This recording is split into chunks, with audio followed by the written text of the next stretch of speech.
Your Excellency, the Vice President of the Republic of Ghana, my Lord, the newly sworn-in Chief Justice of the Republic of Ghana, my Lords, the Justices of the Courts, Honorable Ministers of State, Chiefs and Traditional Leaders, members of the Diplomatic Corps, heads of security services, senior government officials, distinguished guests. Sorry, it says fellow Ghanaians. I want to say something else.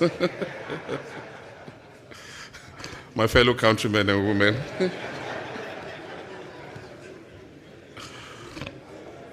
Today is a solemn and historic moment in the life of our republic.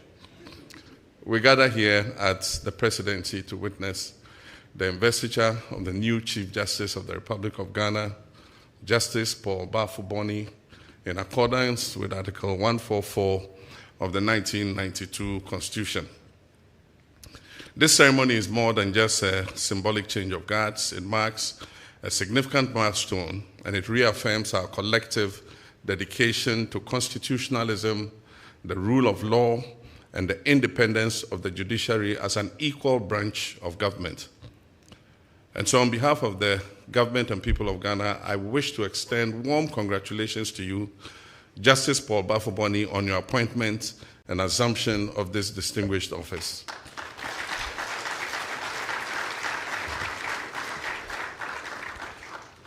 The constitutional role of the Chief Justice, that is the office that you assume today, is among the most important under our Constitution. The Chief Justice is not only the head of the judiciary, but he is also the symbol and guarantor of justice for our people. You preside over the Supreme Court, you chair the Judicial Council, and bear the responsibility for administering justice across our country.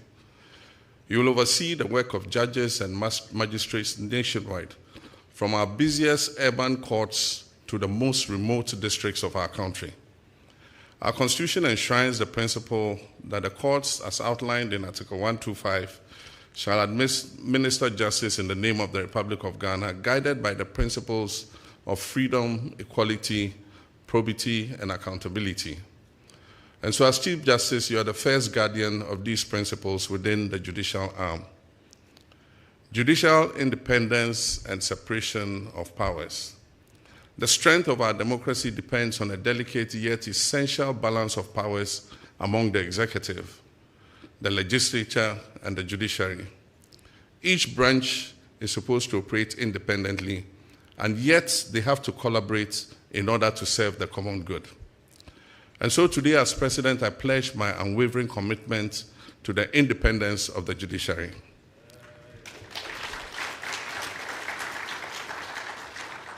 And I wish to say that an independent judiciary is not a favor to the courts. It is a constitutional necessity and a protection for every citizen, including the President. We must therefore jealously safeguard the institutional, financial, and administrative autonomy of our courts. Decisions of our courts, whether we agree or not, whether popular or unpopular, must be respected and enforced. This is the bedrock of the rule of law. And I'm confident that under your leadership, my Lord Chief Justice, the judiciary would continue to uphold its constitutional mandate without fear or favor, and as you said in your oath, without affection or ill will. In recent years, public institutions worldwide and in our own country have been questioned, scrutinized, and sometimes criticized. Our people want institutions that work, but they also demand institutions that they can trust. The judiciary in particular must be above reproach. One single act of corruption by a judicial officer can undermine years of hard work and erode public confidence in the entire system. My Lord Chief Justice, one of your most urgent tasks is to strengthen integrity within the judiciary. And this includes, firstly, firm but fair disciplinary standards for judges and staff. Secondly, transparent and predictable procedures for case assignment and management. Thirdly, strong internal mechanisms to address allegations of misconduct. And fourth, a culture where ethical conduct is rewarded and wrongdoing is swiftly sanctioned. Our citizens must know and feel that justice in Ghana is not for sale, and that no one, regardless of their power or status, is too powerful or too humble to be held accountable under the law. Justice must not only be fair, it must also be accessible, it must be timely, and it must be affordable. Too many of our fellow citizens still experience justice as something that is distant, that is slow, and financially burdensome. Court adjournments, delays in delivering judgments, and complex procedures can turn our courtrooms into places of frustration rather than places of hope. I therefore urge you, my Lord, in collaboration with the Judicial Council and the Bar, to prioritize the reduction of case backlogs through innovative case management systems. The expansion and modernization of court infrastructure, especially in underserved districts. Also the use of technology, e-filing, virtual hearings where appropriate, and digital recordings to improve efficiency. And also simplified procedures, especially for small claims, family matters, juvenile and labor matters, so that ordinary citizens are not excluded by technicality. As government, we recognize our responsibility to provide adequate resources to support these reforms. We'll work with your office to ensure that the judiciary is adequately equipped to deliver justice in a modern and efficient manner. The Constitution of Ghana guarantees fundamental human rights and freedom of all persons in Ghana. But rights have meaning only when they are effectively protected and enforced.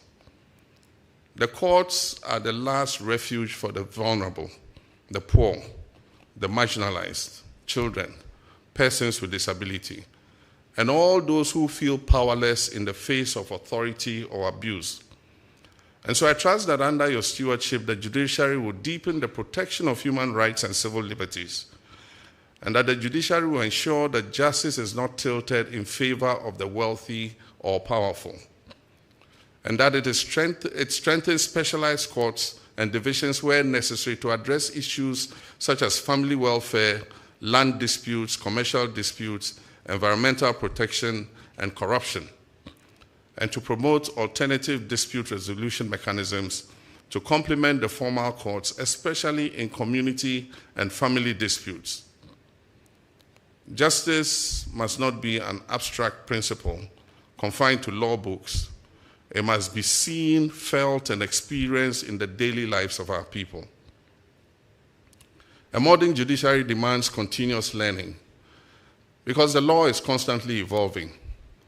Through new legislation, international obligations, and emerging areas such as cyber law, environmental law, law of the ocean, and complex commercial transactions. I therefore encourage you to strengthen the Judicial Training Institute as a center of excellence for continuing legal education, to promote regular training in ethics, judgment writing, court administration, and the use of technology for our judges and judicial officers, to develop clear performance standards and evaluation mechanisms for judges and magistrates without compromising judicial independence, and also to encourage research, publications, and dialogue between the bench, the bar, academia, and civil society. Because a judiciary that learns is a judiciary that leads. Relationship with the bar and other stakeholders is important. The administration of justice is a shared enterprise. Judges, lawyers, court staff, law enforcement agencies, traditional authorities, and the public all have a role to play. So, my Lord Chief Justice, I urge you to cultivate a strong, constructive relationship with the bar and other professional bodies and stakeholders. A robust debate between the bench and the bar is healthy, but it must be grounded in mutual respect and a shared commitment to the rule of law.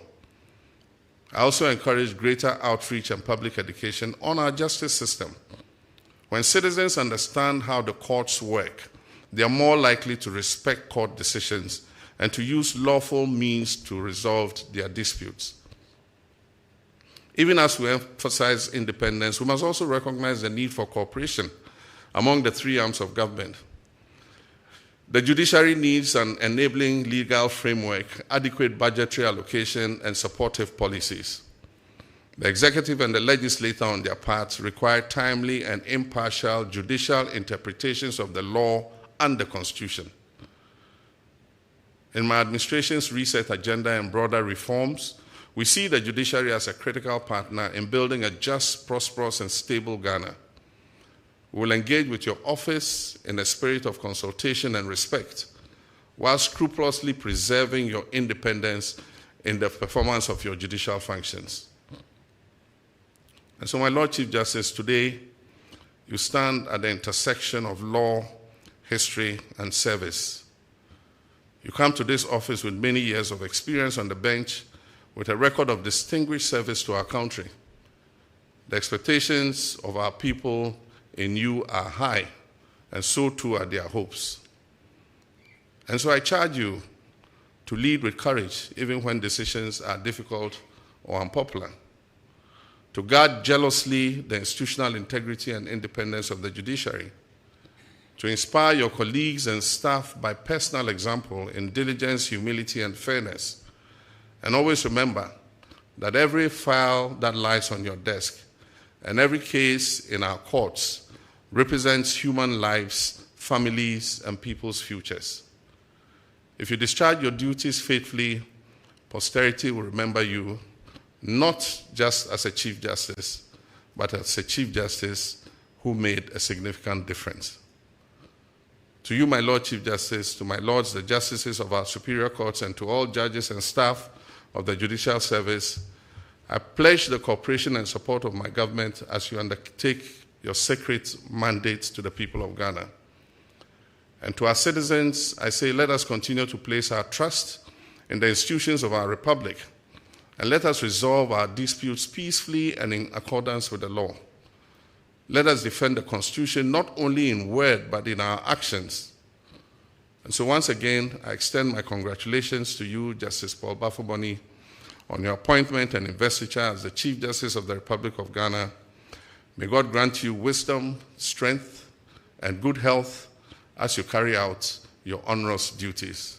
May God bless you, may God bless the judiciary, and may God bless our homeland, Ghana. I thank you very much.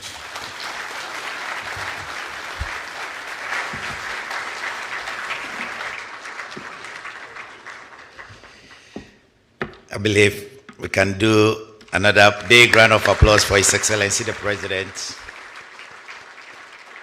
for those inspiring words of confidence in the judiciary in our journey ahead. Thank you very much, Mr. President.